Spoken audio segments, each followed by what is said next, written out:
الحمد لله نحمده ونستعينه ونستغفره ونعوذ بالله من شرور أنفسنا ومن سيئات أعمالنا من يهده الله فلا مضل له ومن يضلل فلا هادي له وأشهد أن لا إله إلا الله وحده لا شريك له وأشهد أن محمدا عبده ورسوله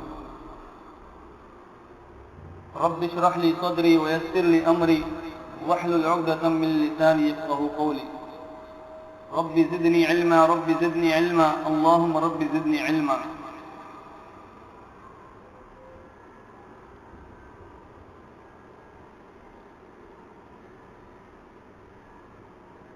حدیث نمبر 41 سے انشاءاللہ ابتدا کریں. عنوان ہے صرف اللہ کے نام کی قسم جائز. عن ابن عمر رضی اللہ تعالی عنہ قال ان رسول اللہ صلی اللہ علیہ وسلم قال الا ان اللہ ينهاكم ان تحلفوا بآبائكم من كان حالفا فليحلف بالله او ليصمت متفق علیہ. سیدنا عبداللہ ابن عمر رضی اللہ تعالی عنہما سے روایت ہے، فرماتے ہیں یقیناً رسول اللہ صلی اللہ علیہ وسلم نے فرمایا الا ان اللہ ینہاکم، خبردار بے شک اللہ تعالی تم کو روکتا ہے، تمہیں منع کرتا ہے ان تحلفوا بآبائکم، اس بات سے کہ تم قسمیں کھاؤ اپنے آباء و اجداد کی. فرمایا من کان حالفا، جو شخص قسم کھانا چاہتا ہے فلیحلف باللہ، تو چاہیے کہ وہ صرف اللہ کی قسم کھائے، او لیصمت، یا پھر خاموش رہے. بخاری اور مسلم کی اس روایت میں پیارے پیغمبر محمد الرسول اللہ صلی اللہ علیہ وسلم نے ایک ضابطہ قسم کے حوالے سے بیان کیا ہے کہ جب تمہارے آپس میں معاملات ہوں، ایک دوسرے سے معاملات کرو، لین دین کرو، یا کسی بھی معاملے میں تمہیں کسی معاملے پر قسم اٹھانی پڑ جائے تو فرمایا کہ صرف اور صرف اللہ کی قسم کھاؤ، اپنے آباء و اجداد کی قسم نہ کھاؤ. یہاں حقیقت میں جاہلیت کے ایک رسم کو توڑا گیا ہے جو اپنے آباء و اجداد کی قسمیں کھایا کرتے تھے. بات بات پر قسمیں اپنے آباء و اجداد کی. آج بھی معاشرے میں آپ یہ بات دیکھتے ہیں کہ ماں باپ کی قسمیں کھائی جاتی ہیں، بہن کی قسمیں کھائی جاتی ہیں کہ فلاں کے سر کی قسم، بیٹی کے سر کی قسم، بیٹی کی قسم، ماں کی قسم وغیرہ وغیرہ. تو یہ ساری قسمیں اس جملے نے توڑ دی. فرمایا من کان حالفا، جو شخص قسم کھانا چاہتا ہے فلیحلف باللہ، تو چاہیے کہ صرف اللہ کی قسم کھائے. اللہ کے علاوہ غیر اللہ کی قسم کھانا جائز نہیں ہے. نبی علیہ السلام نے فرمایا او لیصمت، اگر اللہ کی قسم نہیں کھاتا ہے پھر اسے چاہیے کہ خاموش رہے، کسی اور کی قسم نہ کھائے. یہ ایک بہترین ضابطہ نبی علیہ السلام نے بیان کیا ہے. اس کو اپنے پلو سے باندھ لیں اور اپنے معاشرے میں لوگوں کو سمجھائیں. جس کو بھی اس امر پر دیکھیں کہ کوئی غیر اللہ کی قسم کھا رہا ہے، فلاں پیر کی، فلاں مرشد کی، فلاں فلاں کی قسم، تو اس کو روکیں. یہ روکنا صرف علماء کی ذمہ داری نہیں ہے، یہ ذمہ داری آپ کی بھی ہے. نبی علیہ السلام نے فرمایا بلغوا عنی ولو آیا، اگر ایک آیت بھی تم سنو تو اس آیت کو آگے لوگوں تک پہنچاؤ. اس معاشرے کی اصلاح ہم سب نے مل کر کرنی ہے. کوئی فرد واحد یہ اس کی ذمہ داری نہیں ہے، بلکہ ہم سب کی ذمہ داری ہے کہ ہم اپنے معاشرے کی اصلاح کریں. معاشرے کی اصلاح ایسے ہوگی کہ ہم سب مل کر جب ہمیں ایک رسول اللہ صلی اللہ علیہ وسلم کی ایک بات ہمیں معلوم ہو گئی، نبی علیہ الصلوۃ والسلام کا ایک فرمان ہمیں پتہ چل گیا، تو اسے آگے پہنچانا ہم سب کی ذمہ داری، یہ ہم سب کے کندھوں پر بوجھ ہے، اس کو اپنے کندھوں پر بوجھ سمجھیں اور آگے اس ذمہ داری کو نبھائیں اور دوسروں تک پہنچائیں۔ اور نبی علیہ الصلوۃ والسلام کا فرمان ہے، آپ نے فرمایا نظر اللہ عمران سمع منا حدیثا، اللہ تعالیٰ اس شخص کے چہرے کو تر و تازہ رکھے جو میری بات کو سنتا ہے اور آگے دوسروں تک پہنچاتا ہے، جو میری بات کو سنتا ہے پھر اسے حفظ کرتا ہے، اچھے طریقے سے یاد رکھتا ہے، پھر اسے دوسروں تک پہنچاتا بھی ہے۔ تو نبی علیہ الصلوۃ والسلام نے اس کے لیے دعا کی۔ اگر اللہ کے پیارے پیغمبر محمد رسول اللہ صلی اللہ علیہ وسلم کی دعا کے مستحق بننا چاہتے ہیں تو اس حدیث کو یاد رکھیں اور آگے دوسروں تک بھی پہنچائیں۔ دوسری حدیث کا عنوان ہے قسم کا مفہوم وہی معتبر ہوگا جو دوسرا سمجھے۔ عن ابی ہریرہ رضی اللہ تعالی عنہ قال قال رسول اللہ صلی اللہ علیہ وسلم، سیدنا ابو ہریرہ رضی اللہ تعالی عنہ سے روایت سے فرماتے ہیں کہ اللہ کے رسول صلی اللہ علیہ وسلم نے فرمایا یمینک علی ما یصدقک علیہ صاحبک، تیری قسم علامہ اس پر ہے یصدقک جو تیری تصدیق کرتا ہے علیہ اس معاملے پر، صاحبک وہ کون ہے؟ تصدیق کرنے والا، وہ تیرا صاحب، وہ تیرا فریق مخالف، تیرا مد مقابل ہے۔ اس حدیث کا مفہوم یہ ہے کہ جو بندہ آپ سے قسم اٹھوا رہا ہے، قسم آپ کو کھلوا رہا ہے کہ آپ قسم کھائیں اس معاملے پر، تو جس بات پر آپ قسم کھاتے ہیں تو اس بات کا اعتبار کیا جائے گا جو بات آپ کے مد مقابل قسم کھلوانے والے کے دل میں ہے۔ یہ نہیں کہ آپ ایک دو معنی لفظ استعمال کرتے ہیں، وہ کسی اور بات پر قسم آپ کو دلوا رہا ہے اور آپ کسی اور معاملے پر اٹھاتے ہیں۔ آپ کہتے ہیں جو بعد میں کہ میری نیت تو یہ نہیں تھی، میری نیت تو یہ تھی، تو یہ قسم جائز نہیں ہے۔ نبی علیہ الصلوۃ والسلام نے فرمایا اسی قسم کا اعتبار ہوگا جو آپ کا فریق مخالف، آپ کا مد مقابل جس بات کی تصدیق کرے،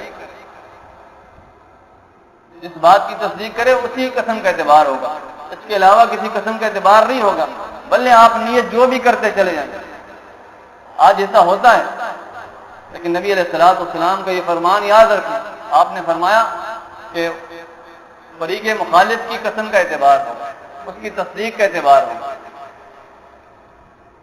کون سی نظر پوری کرنی چاہیے؟ عن عائشہ رضی اللہ تعالی عنہا عن النبی صلی اللہ علیہ وسلم قال، سید عائشہ رضی اللہ تعالی عنہا سے روایت ہے کہ نبی علیہ الصلوۃ والسلام نے فرمایا من نظر ان یطیع اللہ فلیطعہ، جو شخص کوئی نظر مانے اس بات کی کہ وہ اللہ کی اطاعت کرے گا، فلیطعہ اسے چاہیے کہ وہ اللہ ہی کی اطاعت کرے۔ ومن نظر، اور جو نظر مانے ان یعصی اللہ، اس بات کی کہ وہ اللہ کی نافرمانی کرے گا، اللہ کی معصیت کرے گا، ولا یعصیہ، تو نبی علیہ الصلوۃ والسلام نے فرمایا اللہ کی معصیت نہ کرے۔ یعنی نظر یا تو اللہ کی اطاعت کی مانے گا یا تو اللہ رب العزت کی معصیت کی، اللہ تعالیٰ کی نافرمانی کرنے کی نظر مانے گا۔ نبی علیہ الصلوۃ والسلام نے کس نظر کو ترجیح دی؟ آپ نے فرمایا جو بندہ اس بات کی نظر مانتا ہے کہ وہ اللہ کی اطاعت کرے گا تو اسے چاہیے کہ اپنی نظر کو پورا کرے اور اللہ رب العزت کی اطاعت کرے، اور جو بندہ اس بات کی نظر مانتا ہے کہ وہ اللہ تعالیٰ کی نافرمانی کرے گا تو اسے چاہیے کہ اللہ کی نافرمانی نہ کرے، اپنی اس نظر کو پورا نہ کرے، بلکہ اس کا کفارہ دینا جس کی حدیث آگے آ رہی ہے۔ تو اللہ کی اطاعت کیا ہے؟ کوئی بندہ نظر مانتا ہے کہ میرا فلاں کام ہو گیا تو انشاءاللہ الرحمن میں 2 رکعت نماز پڑھوں گا، یا میں روزہ رکھوں گا، نفلی روزہ رکھوں گا، یا اللہ کے راستے میں یہ دوں گا، مسجد میں کچھ پیسے دوں گا، وغیرہ وغیرہ۔ یہ ساری اللہ کی اطاعت کے کام، اللہ کی اطاعت کے کام ہیں جس میں اللہ رب العزت بندے کو ثواب دیتا ہے، بندے کو اجر عطا فرماتا ہے۔ فرمایا کہ فلیطیعوا، اللہ رب العزت کی اطاعت کرے.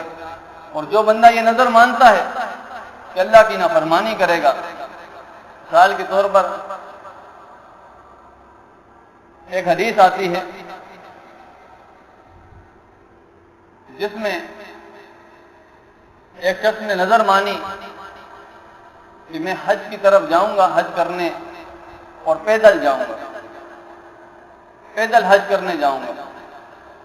میں کھاؤں گا بھی نہیں، پیوں گا بھی نہیں، سائے میں بھی نہیں بیٹھوں گا، اور سواری پر سوار بھی نہیں ہوں گا. یہ ساری نظریں اس نے مانی. اس نے کہا اللہ کے راستے میں نکل رہا ہوں، یہ اللہ کا راستہ ہے، اللہ کی اطاعت کا راستہ ہے، حج کرنے جا رہا ہوں. اگر اللہ کے راستے میں مجھے بھوک لگے گی میں نہیں کھاؤں گا، مجھے اجر ملے گا. مجھے پیاس لگے گی میں نہیں پیوں گا، مجھے اجر ملے گا. سواری ہے لیکن میں سواری پر سوار نہیں ہوں گا، اللہ کے راستے میں تکلیف اٹھاؤں گا، مجھے اجر ملے گا. دھوپ آئے گی سائے میں نہیں بیٹھوں گا، اللہ کے راستے میں ہوں، تکلیف اٹھاؤں گا، مجھے اجر ملے گا. جب اس نے یہ نظر مانی اور اپنے سفر پر چل دیا اور ایک مقام پر پہنچا جس میں وہ نڈال ہو کر گر گیا، پیارے پیغمبر محمد الرسول اللہ صلی اللہ علیہ وسلم نے دیکھا تو آپ نے پوچھا یہ کیا معاملہ ہے؟ نبی علیہ الصلوۃ والسلام کو بتایا گیا کہ اس بندے نے یہ نظر مانی تھی کہ میں اللہ کے راستے میں کھاؤں گا بھی نہیں، پیوں گا بھی نہیں، سواری پر سوار بھی نہیں ہوں گا، اور سائے میں بھی نہیں بیٹھوں گا. نبی علیہ الصلوۃ والسلام نے کیا فرمایا؟ نبی علیہ الصلوۃ والسلام نے اپنے ایک صحابی کو بھیجا اور کہا کہ جاؤ اس کے کان میں کہو کہ یہ اللہ کے رسول کی اطاعت نہیں ہے، اپنے سفر سے باز آ جاؤ اور سواری پر سوار ہو جاؤ، کھا لو، پی لو اور سائے میں بیٹھو. اس لیے نبی علیہ الصلوۃ والسلام نے اس کو سفر سے منع کیا تھا کہ اس معاملے پر نبی علیہ الصلوۃ والسلام کی مہر نہیں. حالانکہ راستہ تو ایک اچھا تھا، نیت تو اچھی تھی، لیکن یہ کام بھی اللہ تعالیٰ کی اطاعت کا نہیں تھا، کیونکہ نبی علیہ الصلوۃ والسلام کی مہر اس پر نہیں تھی. نبی علیہ الصلوۃ والسلام نے فرما دیا کہ یہ اللہ تعالیٰ کی اطاعت نہیں ہے بلکہ اللہ رب العزت کی نافرمانی ہے. اس سے بعد آ جائے تو جو بندہ بھی ایسی نظر مانتا ہے جس پر اللہ کے پیارے پیغمبر محمد الرسول اللہ صلی اللہ علیہ وسلم کی مہر نہ ہو تو وہ امر اس سے قابل قبول نہیں ہوگا، تو اس سے بعد آنا چاہیے. تو حدیث کا مفہوم خلاصہ یہ ہے کہ جو اللہ کی اطاعت کے کام ہیں اس پر اگر کوئی نظر مانتا ہے تو اسے چاہیے کہ اپنی نظر کو پورا کر لے، اور جو اللہ کی معصیت کی، اللہ کی نافرمانی کی نظر مانتا ہے اس میں یہ چیزیں بھی آتی ہیں. کوئی بندہ یہ نظر مان لے غصے میں کہ میرا یہ کام نہیں ہوا تو میں گانا سنوں گا، میں فلم دیکھوں گا، یا میں ایسی فلاں گناہ کی جگہ پر جاؤں گا وغیرہ وغیرہ، فلاں کو گالی دوں گا. یہ ساری نظریں، یہ ساری اللہ تعالیٰ کی معصیت کی نظریں ہیں، اور ان میں ثواب نہیں ہے بلکہ ان میں اللہ تعالیٰ کی معصیت ہے، گناہ ہے. تو اس سے بچنا چاہیے. نبی علیہ السلام نے فرمایا فلا یعصہ، تو وہ اللہ تعالیٰ کی نافرمانی نہ کرے. نظر پوری نہ کرنے کا کفارہ. عن عقبة بن عامر رضی اللہ تعالی عنہ عن رسول اللہ صلی اللہ علیہ وسلم قال، سیدنا عقبہ بن عامر رضی اللہ عنہ سے روایت ہے، رسول اللہ صلی اللہ علیہ وسلم سے روایت کرتے ہیں، فرماتے ہیں کہ آپ نے فرمایا کفارۃ النذر کفارۃ الیمین، نظر کا کفارہ وہ ہے جو قسم کا کفارہ ہے. ایک بندے نے نظر مانی، اس کو پورا نہ کر سکا، چاہے وہ اللہ کی اطاعت کی نظر ہو یا اللہ تعالیٰ کی نافرمانی کی نظر ہو، اس کو پورا نہ کیا تو اس کو کفارہ دینا پڑے گا. تو نظر کا کفارہ کیا ہے؟ تو نبی علیہ السلام نے فرمایا کفارۃ النذر کفارۃ الیمین، نظر کا کفارہ وہ ہے جو قسم کا کفارہ ہے. یعنی اس میں 10 مسکینوں کو کھانا کھلایا جاتا ہے، اسی طرح 10 مسکینوں کو کھانا کھلایا جاتا ہے یا 3 دن کے روزے رکھے جاتے ہیں. ان دونوں میں سے جو امر انسان کو آسان ہو اس پر عمل کرے. کھانا کھانے کے آداب. عن عمر بن ابی سلمہ رضی اللہ تعالی عنہ قال قال علی رسول اللہ صلی اللہ علیہ وسلم سم اللہ، فرمایا نبی علیہ السلام نے فرمایا سم اللہ، اللہ کا نام لے، وکل بیمینک، اور اپنے دائیں ہاتھ سے کھا، وکل مما یلیک، اور کھا اس میں سے جو تیرے سامنے ہے، اپنے آگے سے کھا۔ یعنی 3 باتیں نبی علیہ السلام نے اس حدیث میں کھانے کے آداب سے متعلق ارشاد فرمائی۔ پہلی بات، جب کھانا کھانا شروع کرو تو اللہ تعالیٰ کا نام لو، بسم اللہ پڑھو، کیونکہ اللہ تعالیٰ کے نام میں بڑی برکت ہے، بہت زیادہ برکت،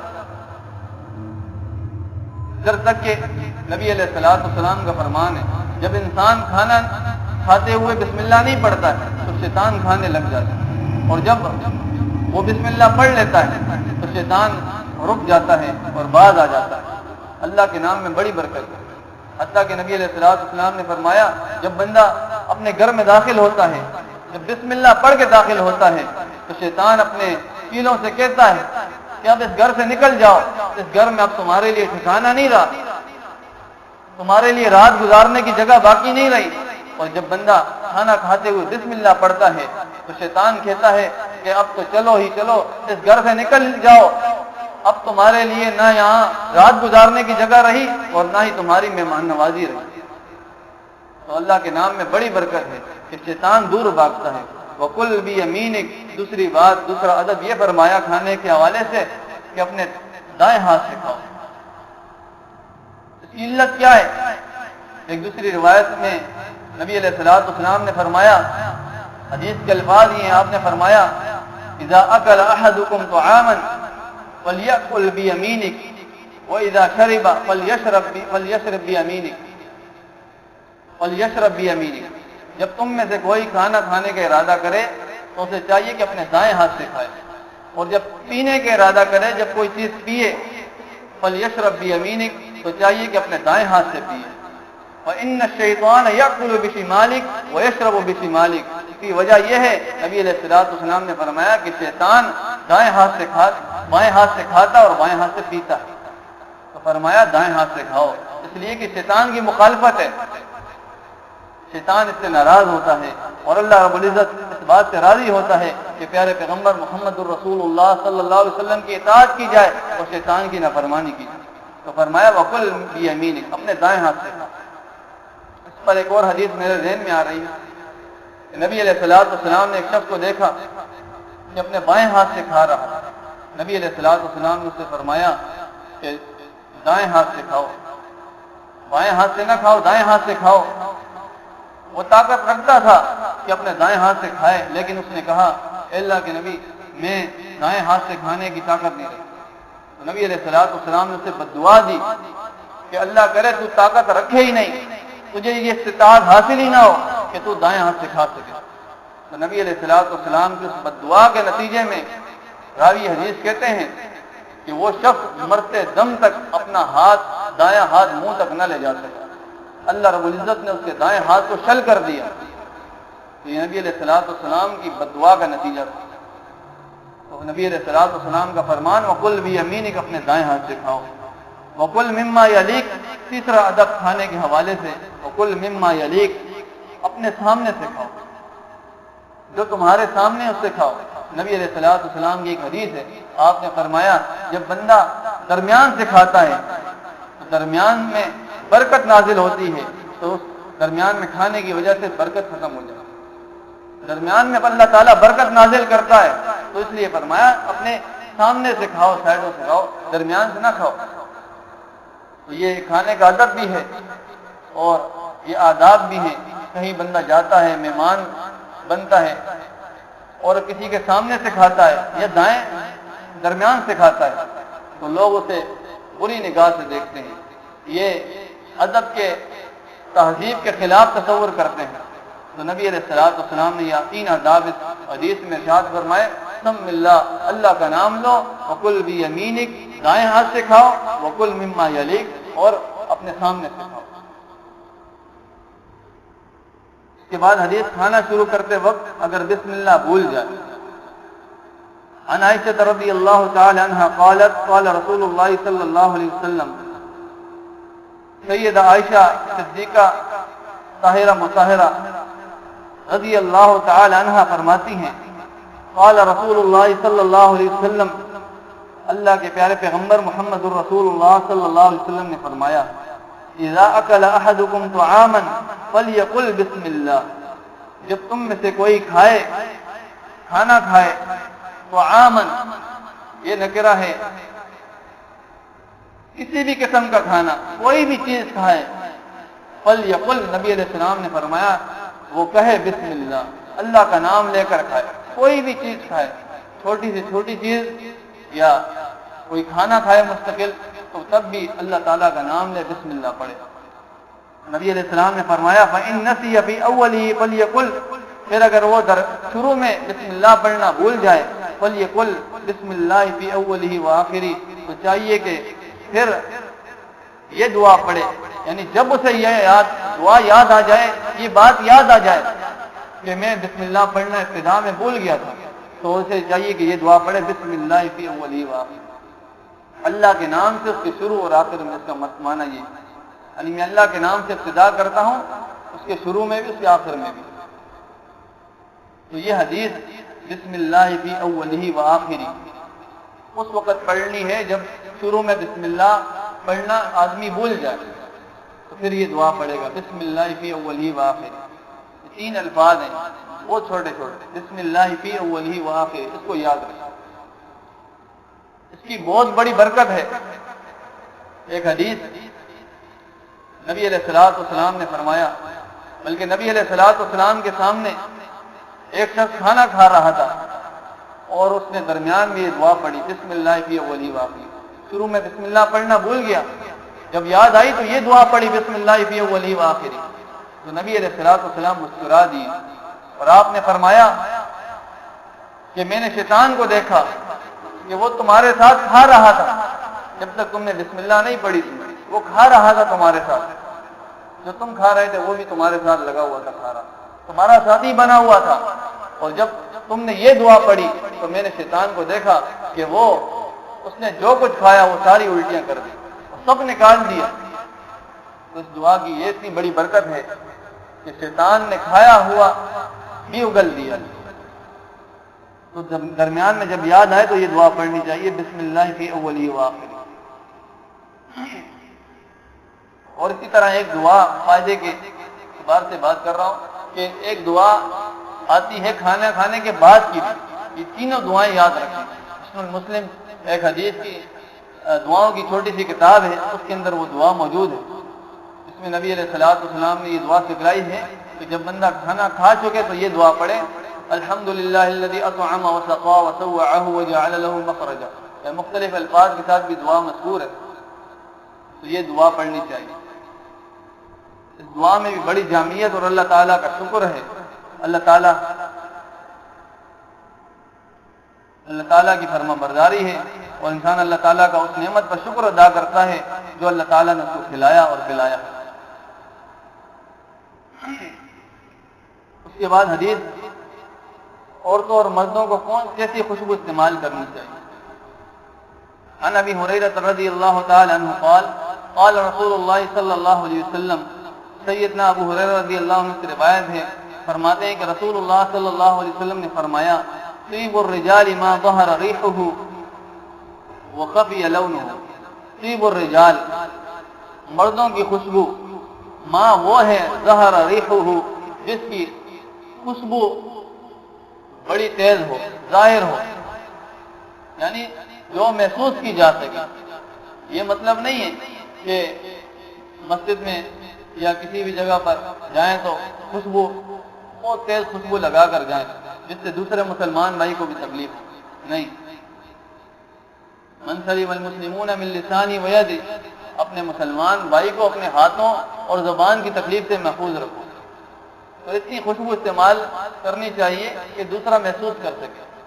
تو آدمیوں کی خوشبو وہ ہے ما ظہر ریحہ، جس کی خوشبو ظاہر ہو، وخفی لونہ، اور اس کا رنگ جو ہے وہ مخفی اور پوشیدہ ہو، رنگ ہلکا ہو، یہ کہہ رہے ہیں وخفی لونہ، جس کا رنگ ہلکا ہو، یعنی رنگ نظر نہ آئے، یہ مردوں کی خوشبو ہے۔ وطیب النساء، اور عورتوں کی خوشبو وہ ہے ما ظہر لونہ، جس کا رنگ تو ظاہر ہے وخفی ریحہ، اور خوشبو جو ہے اس کی ہلکی ہے، یعنی ہلکی محسوس کی جاتی ہے۔ تو یہ عورتوں اور مردوں کی خوشبو کے تعلق سے نبی علیہ الصلوۃ والسلام نے ایک حدیث ارشاد فرمائی ہے کہ مرد وہ خوشبو استعمال کریں جس کا رنگ پوشیدہ ہو، رنگ ہلکا ہو اور خوشبو ظاہر ہو، اور عورتیں وہ خوشبو استعمال کریں جس کا رنگ تو ظاہر ہو لیکن اس کی خوشبو جو ہے جو محسوس کی جا سکے وہ ظاہر ہو اور دوسروں کو اچھی لگے۔ اسی پر اکتفا کرتے ہیں۔ اللہ تعالیٰ سے دعا ہے کہ اللہ تعالیٰ جو کچھ سنایا ان حدیثوں پر عمل کرنے کی توفیق عطا فرمائے اور آگے پہنچانے کی توفیق عطا فرمائے۔ وآخر دعوانا الحمد للہ رب العالمین۔ السلام علیکم۔